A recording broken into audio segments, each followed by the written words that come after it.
you going? I'm going to Erebus. It is a place without God. God, the man who made Mary pregnant without her permission.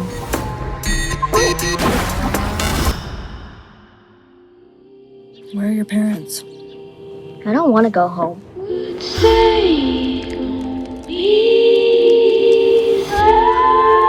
What's your name? Alonza? Alonza.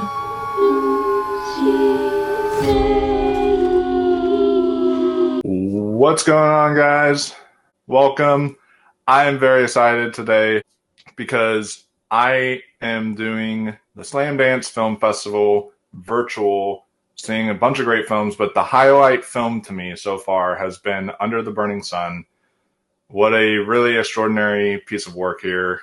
I've been going to SLAMDANCE now since about 2021, and this, I think, has to be the best one I've seen, period, at any festival so far. So it's been a delight to really experience this kind of film, and I'm more than honored that y'all agreed to come on here and interview. So thank you all. We'll just kind of introduce yourselves. Hi, I'm the writer-director of Under the Burning Sun. And Stevie. My name is Stevie Kinchlow, and I play Mavis in Under the Burning Sun. And Stephanie. Hey, I am Stephanie Party, and I play Mwanza in Under the Burning Sun. Awesome. All fabulous job that y'all did, by the way. Y'all should be really proud of this movie. My first question for Yoon here, big congratulations on it being at SLAMDANCE. I'm sure that's just been a surreal experience, but what was the feeling you had when you got accepted by SLAMDANCE, but also just to see how well your film is doing and the praise it's been receiving? Oh, yeah, I've been talking about this during the festival. So first of all, I'm so happy because for some reason this film got rejected by many other festivals. I'm really proud of it, but it's like without any validation, it's hard. It's hard. But I always feel that a film is not really complete before you present it to audience. And at the same, I'm proud of it. I feel strong about it, but I don't know if audience would like it or not. Yeah, we've been talking about the topic is kind of controversial, and the way we present it may be not the most pleasant way. So I was really nervous about it. But we had two amazing screenings at SLAMDANCE. Both of them sold out, and when I hear it, so the audience showed up, they filled the room, they connect with the story in a way I could only dream of. Yeah, that really means a lot to me, and we won audience award last night. So that means well deserved. That's amazing. So I'm really happy about it, but what makes me even more thrilled, and I didn't really expect that, was, I kind of can expect girls can relate to it because that's what we experience. So I don't need to explain; they know what I mean. But there were so many boys, man. They walked to me, they were telling me that how much they love it, and I think that's the meaning of making it. Like they starting to talk about some experience there with their mom, their sisters. I think that's a meaning of the journey. And another question for you is, how did this idea for this movie come to fruition? Because it's such a unique concept with such a relatable story. Yeah, it's a little tough question. I know the movie doesn't look like a mother-daughter story, but it's really like inspired by my mom. This idea came from the moment when I attending the bed of my mom during her last days. I looked at her long scarf on her stomach, which that is a scar from a hysterectomy from 15 years ago. Because her uterus cancer, before her surgery, she asked me a question like, "Am I still a woman?" Too young, too naive, too stupid. I didn't really answer her properly. I was just echoing some relatives, people surrounding they were saying, you don't need it. It's just a birthing utility, and you are not giving birth to another baby, so you don't need it. So Anna, I don't know what does it mean, and I just echoing them, and I was so regret like 15 years later. But during the years, even though I didn't really understand, or maybe I understand, I'm just not brave enough to talk about it with my mom. But what does it mean to be a woman? And my mom's questions kind of stuck with me over the years. So it's kind of finally I wanna having a conversation with her, but it was too late because she was already like in her last days. So yeah, so I guess this whole idea came from there. And after that night, I saw that scarf, and I have all this thoughts. I sit down, I start to write the story, and I sort of see that image, seeing a woman carrying a bucket, carrying the uterus, the bloody uterus, walking in the desert. I have that image and have that inspiration from my mom. I just sit down, write a story overnight. I wrote the outline overnight. It feels really weird that most of the time when I'm writer director for, it's my first feature film, but I've been directing for years. Most of the time I starting to have ideas, like we plant a seed, we start growing over times. We have this bone and we put flesh and blood on it. We grow it slowly, right? But that night, like over a night, I have the whole thing. It feels really weird, almost not like me myself is writing it. It feels like someone else told me to. It sounds really cliche, right? Something else like telling me to do it. I don't know. Probably that's my mom. I don't know. Oh, that's really fascinating. My next question for Stephanie and Stevie is, what was it about Under the Burning Sun that made y'all want to take on these roles? Yeah, I think for my first time seeing the script, I was like, wow, this is going to be a huge challenge. But I just loved the script so much. I love that it's centered around women. I love that it's centered around relationships between women as well. That's huge for me. Also, I love any kind of dystopian, which unfortunately is becoming less and less dystopian in 2025.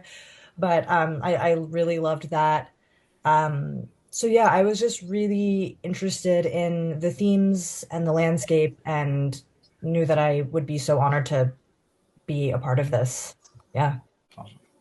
I feel very similar to Steph, from reading the breakdown to reading the script for the first time, or actually meeting Yoon and Jera, our producer, for the first time. And Yoon, she had this beautiful, I don't want to say PowerPoint presentation because that minimizes the impact of it, but it was her describing the story that she just told you about her mom and why this film needs to be made. So I got to hear straight from Yoon and straight from her heart and see in her eyes, how what I was really walking into, to be honest, how important this story really is to tell. And then I got the script and I read the script, and I knew the entire time I wanted to be a part of it. And like Steph, I having shooting in the desert and being able to show a character that's multidimensional parts of self and post-apocalyptic and dystopian, plus such an important story. Yeah, and then when I met, Stephanie and Jera and Yoon, it was such an instant connection, and these beautiful relationships were formed then, and they we're still very good friends today. So grateful for the experience, and yeah, that I came across a backstage post about this film. I'm so grateful. It's changed my life. Can I say something about it? Oh yeah, of course.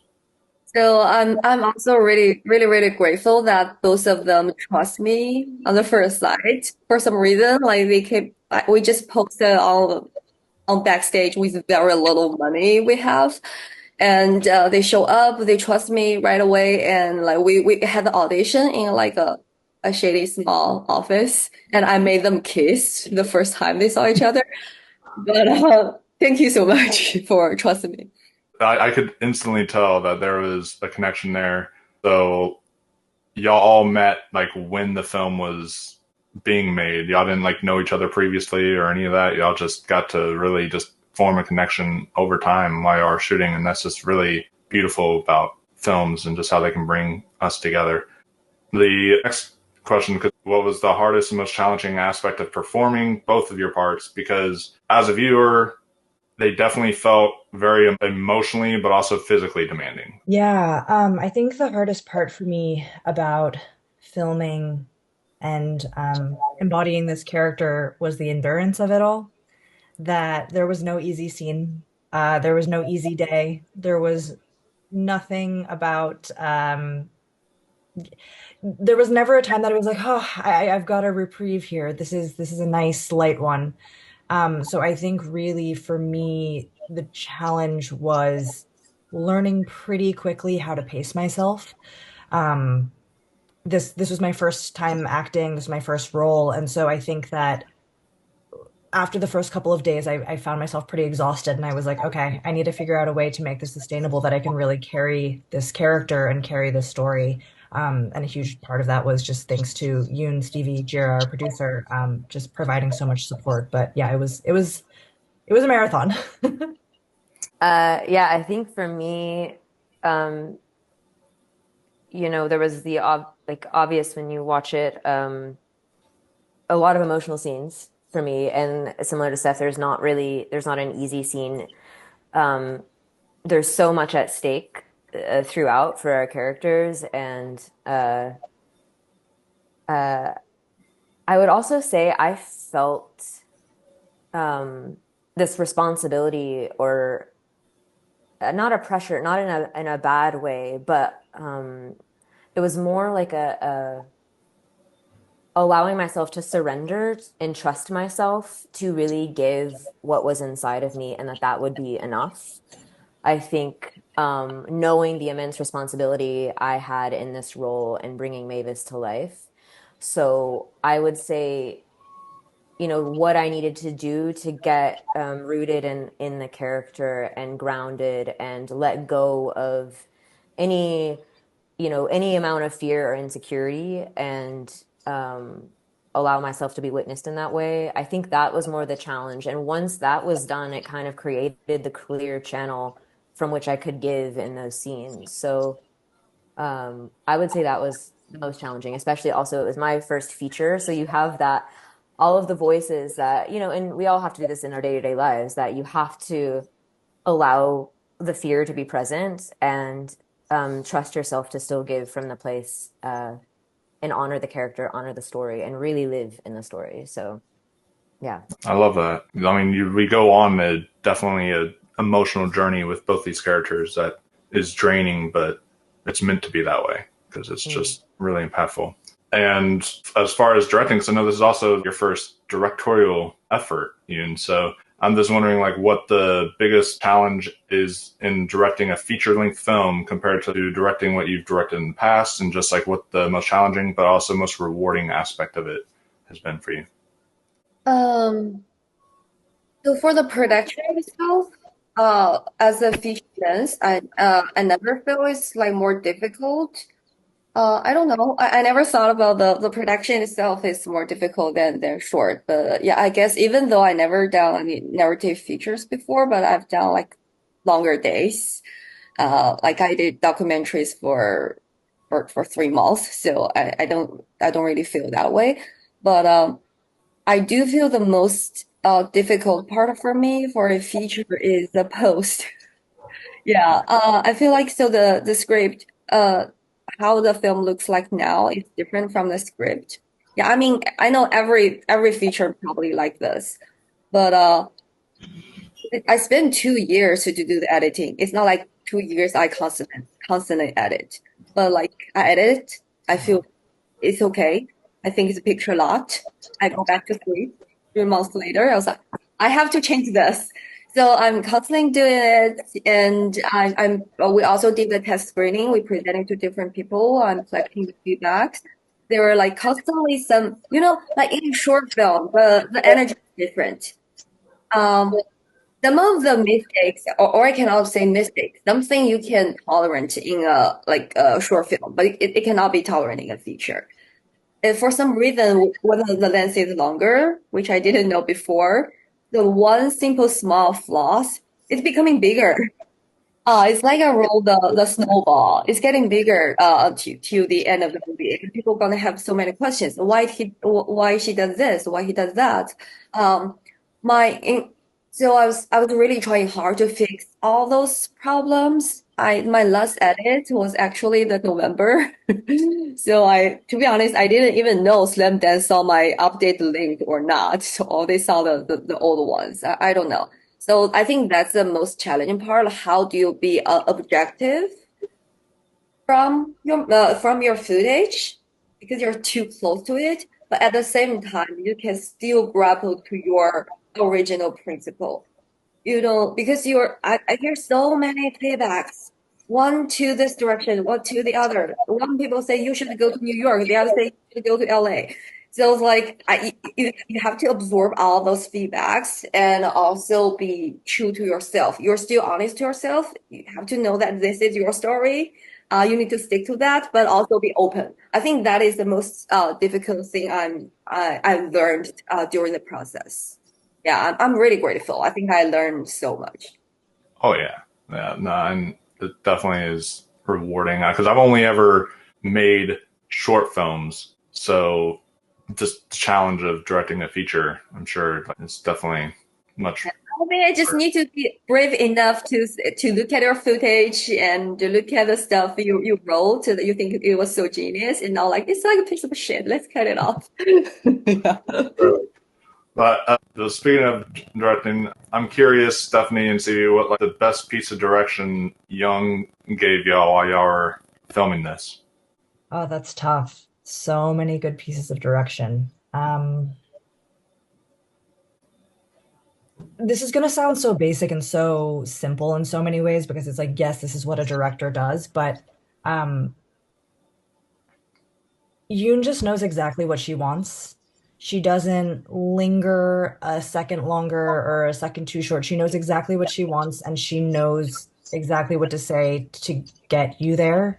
And she does not cut corners and she doesn't mince words. She's very direct. She is an incredible director to work with as an actor. I really, I would be honored and amazed to work with her again or anyone that is of her caliber because I just feel like the way that she's able to communicate what she needs to an actor and how she asks questions, it's incredible. And again, it's hard for me to pick one specific moment. Well, there was one specific moment where there's a scene when I'm leaving the clinic and I wasn't getting to where I needed to get to. And without giving too much away about the film, I was struggling and, I could tell that we weren't getting it. And this, without giving any spoilers away, Yoon just came up to me and she just said to me very quietly, she just said, think about what he did to you. And that was enough for me to lock in. So I think Yoon's superpower is just really being able to get specific, get right to the heart of it, to not get too far away from anything or get over explain. It's just to know exactly what to say at the right time. I hope that makes sense. Oh Probably, no, it was beautifully stated. That was yeah, I completely understand. Making it really feel real to the character. Yeah. Mhm. yeah, probably that because my limited vocabulary, so I have to be straightforward without over explanation. It works out beautifully. I mean, honestly, I can't say it better than Steph just did. So I echo all of that. And Yoon is just um, a visionary person. Like Steph said, she knows exactly what she wants, and she's also highly intuitive. So she knows what to say. She recognizes when you're in your truth as an actor.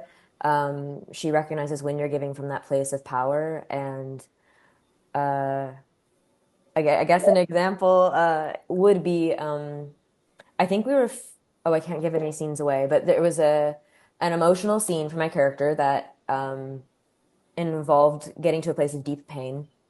And I was struggling uh, to really let myself go. Um, and Yoon, knowing it's a tender place, and I have to be in a tender place. My character's in a tender place. I remember she put her hand on my back and gave me permission to do whatever I needed to do to get to that place. And so I ended up um, kind of to release any inhibition. Um, I said, can I do something I think that will really help me? So I just walked about 20 paces and just screamed at the top of my lungs, and it became such a guttural thing. And I know that that's what Yoon was getting me towards, and then I was able to give. So she just always knows what to do and what to say and what you specifically need in that moment to really give to the story. So I'm grateful. So that's amazing. And the final question I have, and all three of y'all can answer this, is what is the best part about working on this film for y'all, and what do you hope the audience, but especially women who are dealing with this very thing, take away from Under the Burning Sun? The best part of working on this film is definitely the people I've been working with. You can see how incredible my casts are, and I guess even we only talk about 15 minutes, I guess you already can tell the bond between us. And not only them, I think it's the whole crew. We shot in the middle of the desert. Some of the place we have no supplies. We like a summer camp, and I finish the 12 hours shooting. I go back and I cook for them, and sometimes they cook for me. And like we live in a like shady place, and the window cannot be completely closed. And the sand is coming to the room. But I think that's the best memory. And our break days, we do barbecue. I think even though it's such a lonely journey on screen, but we do have a group of people everyone works so hard, put so much heart and dedication to it to make it happen. So I think that's the meaning of filmmaking, and I cannot do this without anyone. Really, like, shout out to my whole team. They were being so incredible. That's definitely the best part of making this film. And for women who, for audience who walk away from the film, I wish that this film could give them permission to talk about those questions they always feel is kind of buried inside them to let it go. It's not let it go. It's just like give them permission to talk about it. It's okay to be angry, even though you don't know where this anger should be directed to. It's okay to be angry. It's okay to talk about it, talk about the issue we have. And it's it's really important to have choices. Even some like male audience they talk to me like I feel really related. I was like, oh, how in which way? It's like it really reminds me those moments I feel powerless and have no choice. So yeah, I think that's a thing I want to like audience when they finish watching the film, they can hold with. I think for me, as far as the best part of filming, I'll actually say the worst part of filming for me, which was the entire last week of filming, was the worst part of filming for me because I was starting to realize it was going to be over.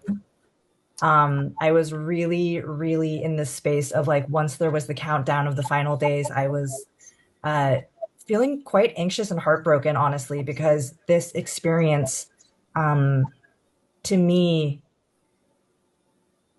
just the raw care and passion and talent that went into this from a very small group of individuals to pull something very ambitious off um, is so special. And I don't know if I'm going to be able to get that again in my life, honestly. This really feels in a lot of ways like it was a once in a lifetime experience. So that as far as what I hope people can take away for women and men is that really you have endurance beyond the endurance that you think you have strength beyond the strength that you think that you have, and um, to keep going is the bravest thing we can do as human beings. Yeah. I have to agree with Yoon. I think the most important, the message aside of the film, the most important thing for me personally is walking away with such beautiful relationships in everyone that I met. It feels like being it's part of you're part of the family, and I mean, all of these relationships, my relationship with Yoon and Steph is transformed my life. The whole experience transformed my life, and I'm so grateful to work with such an incredible team, such an incredible scene partner.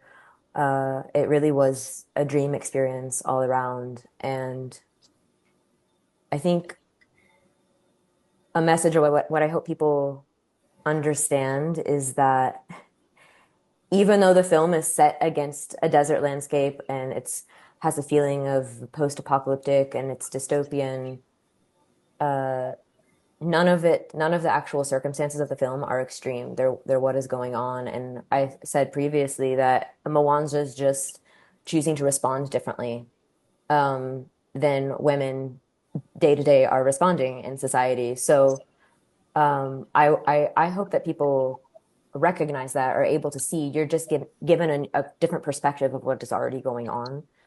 And Stephanie, in another interview, put this so beautifully that for women specifically, and for all of us, um, getting in touch with your innate power. There is innate power in all of us, and I hope that when people watch the powerful character in Stephanie, that they walk away with that message. So, Oh, yeah. And but also walk away from seeing your character as well, because yeah, there's a lot with your character as well with what she has to go through in this film. But yes, yes, but yeah, thank you all for this wonderful interview. It was an honor to speak to all three of you, and I'm definitely going to be there the next film that you do, Yoon, because I'm a huge fan now. Thank you so much. So thank you all for watching and tuning in, and make sure you check out Under the Burning Sun when it becomes available, because everyone needs to see this film. Really important. So that'll do it. Thank you all, and have a wonderful rest of your day. Thank you. thank you.